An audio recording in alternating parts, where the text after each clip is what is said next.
ඔයා මට එන්න කිව්වේ මට යම පේනවා. ටයිලෝන් ආපහු එනවා.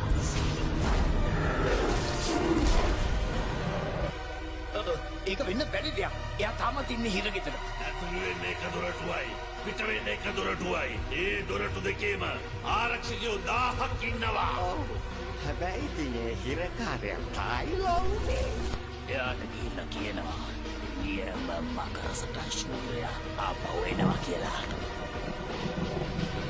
එන්නේ ටයිලෝ. ඔයා දැන හිටියා මම සටන් ශූරයා වෙනවා කියලා. ඒක දායකට මම